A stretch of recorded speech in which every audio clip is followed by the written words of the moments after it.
Assalamu alaikum. Hello everyone.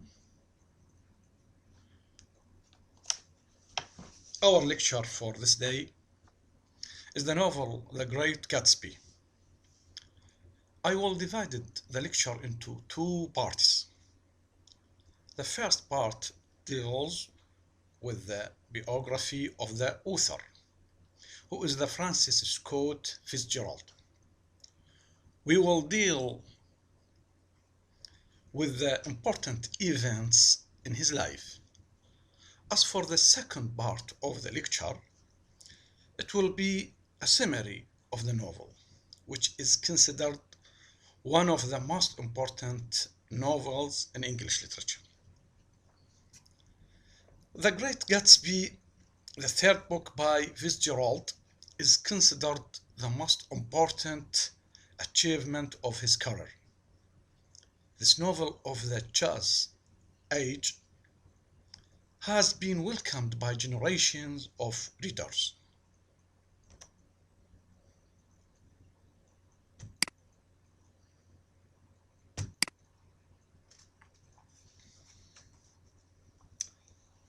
Francis Scott Key Fitzgerald,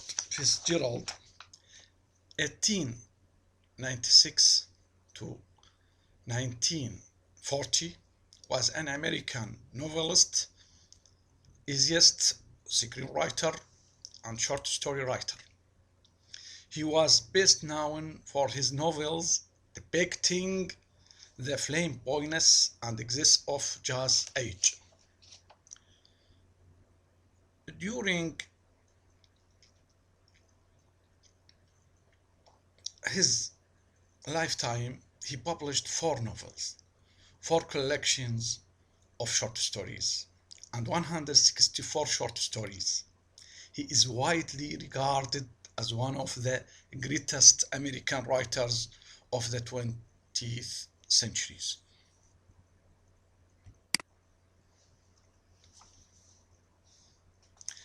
Fitzgerald was born into an upper middle class family in St. Paul, Minnesota, but was primarily raised in New York. He attended Princeton University, but due to a failed relationship and a preoccupation with writing, he dropped out in 1917 to join the army. While stationed in Alabama, he fell in love with rich socialite Zelda Sayer.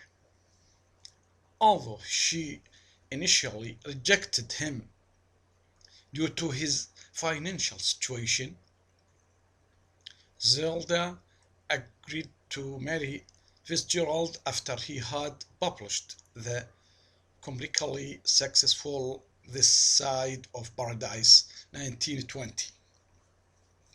Here we could add that Fitzgerald was a bright, handsome, and ambitious boy, the pride and joy of his parents and especially his mother.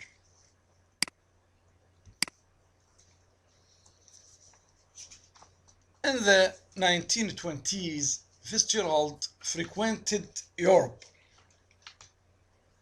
where he was influenced by the modernist writers and artists, particularly Ernest Hemingway.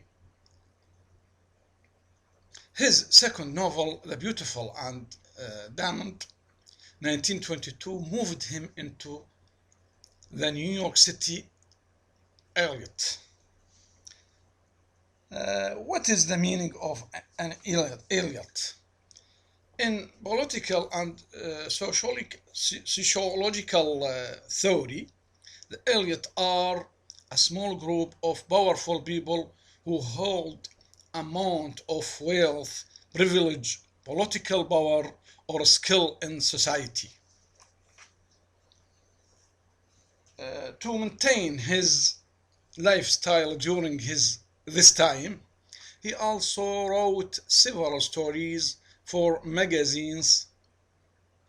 His third novel, The Great Gatsby, 1925, was inspired by his rise to fame and relationship with Zelda.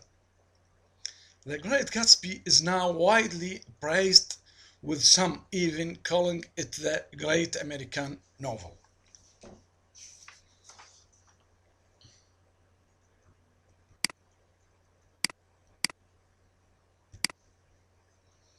Fitzgerald was a young from Minnesota.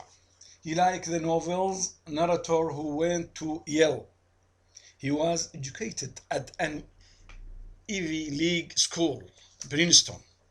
While at Princeton, Fitzgerald met Jennifer King, with whom he fell in love. However, her family refused him because his lower class status, and her father told the young Fitzgerald that poor boys shouldn't think of marrying rich girls. Various events in Fitzgerald's youth are reflected throughout the Great Gatsby.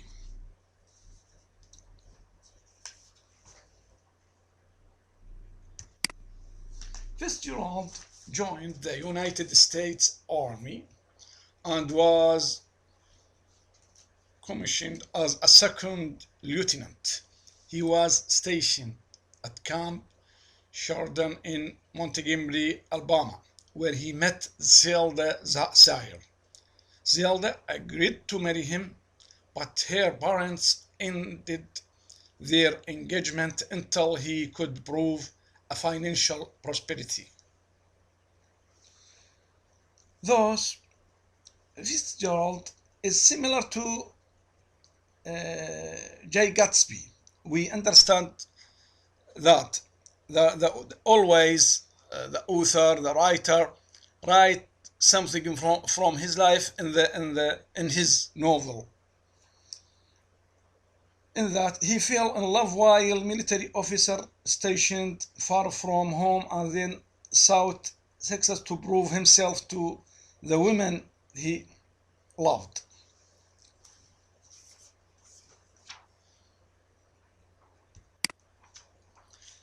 After his success as a novelist and as a short story writer, Fitzgerald married Zelda and moved to New York. He found his new rich lifestyle in the exclusive Long Island social environment to be both seductive and repulsive. Fitzgerald, like Gatsby, like the hero of the novel, had always exalted the rich and was driven by his love for a woman who symbolized everything he desired.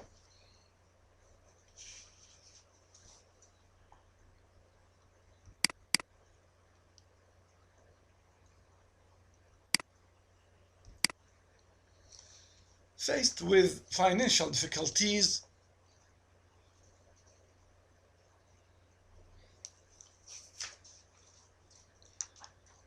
here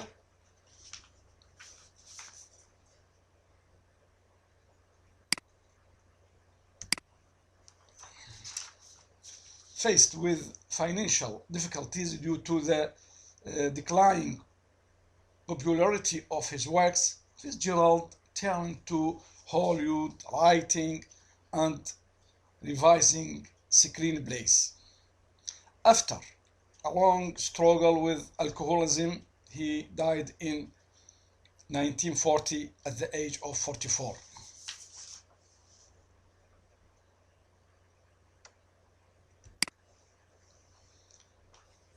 Now we will take summary about the Great Gatsby.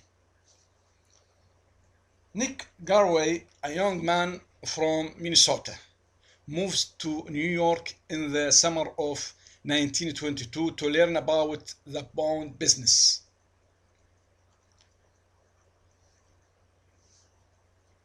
He rents a house in West Egg, a district of Long Island, a wealthy but unfashionable area populated by the new rich, a group who have made their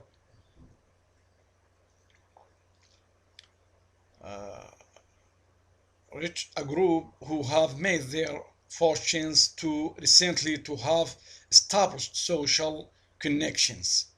Next door neighbor in West Egg is mysterious man named J. Gatsby, who lives in a huge palace and throws parties every Saturday night.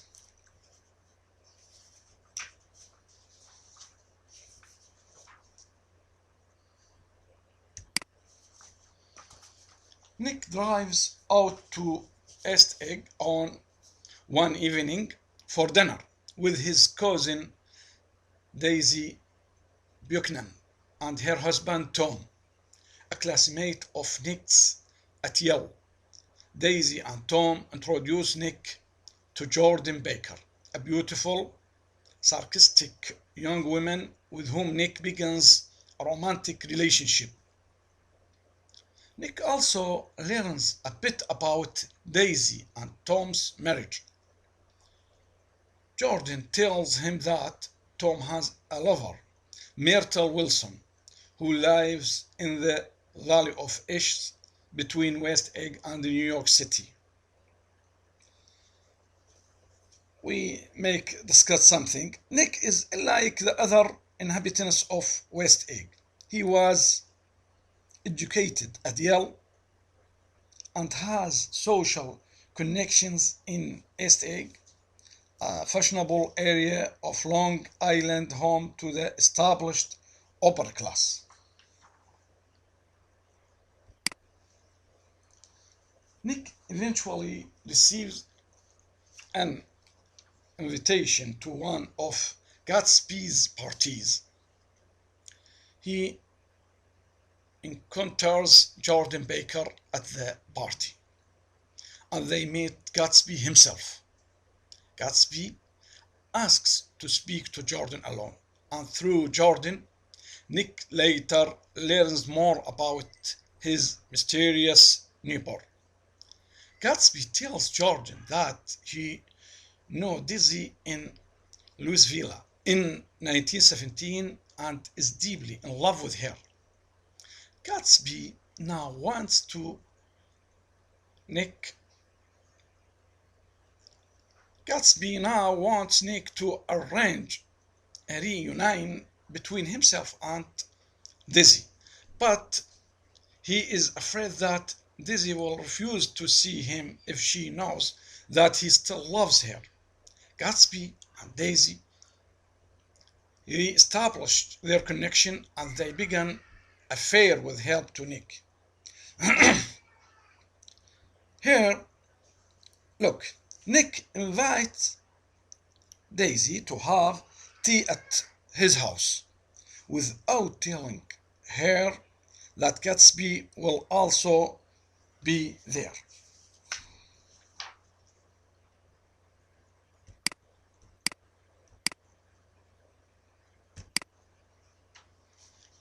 At a lunch at the Buchanan's house, Gatsby stares at Daisy with such excused and disgust passion that Tom realized Gatsby is in love with her.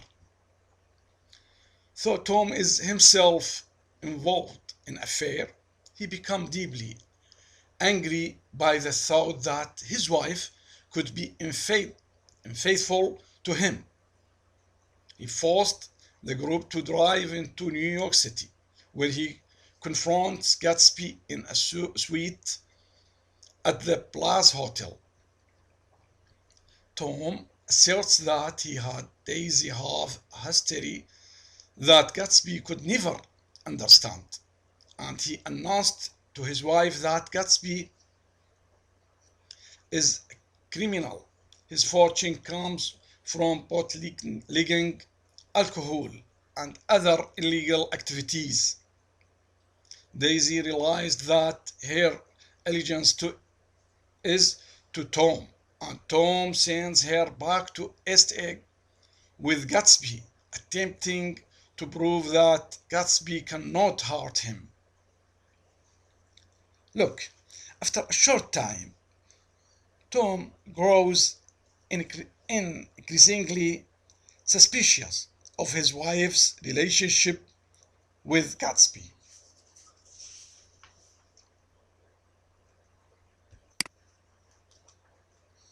When Nick, Jordan, and Tom drive through the Valley of Ashes, however, they discover that Gatsby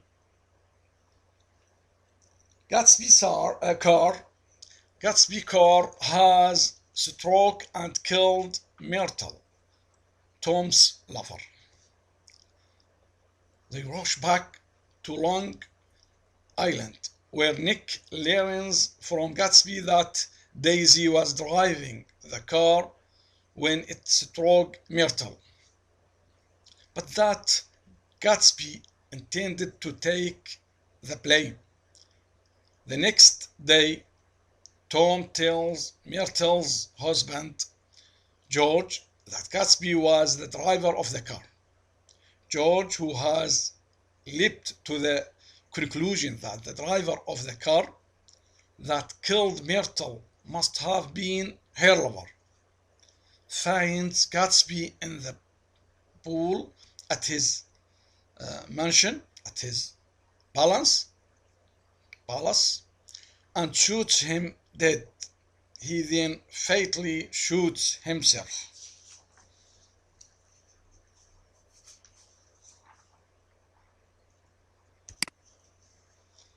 Nick stages a small funeral for Gatsby, ends his relationship with Jordan, and moves back to the Midwest of escape the disgust that he feels for the people surrounding Gatsby's life and for the impotence and moral decay of life among the wealthy on the East Coast.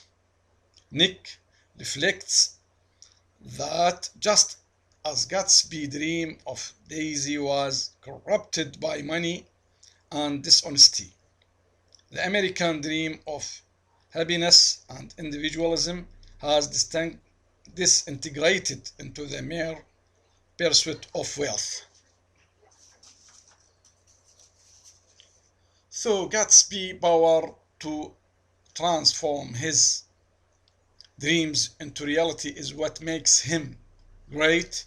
Nick reflects that the era of dreaming, both Gatsby's dream and the American dream, is over. Today our lecture is over, and I will see you later.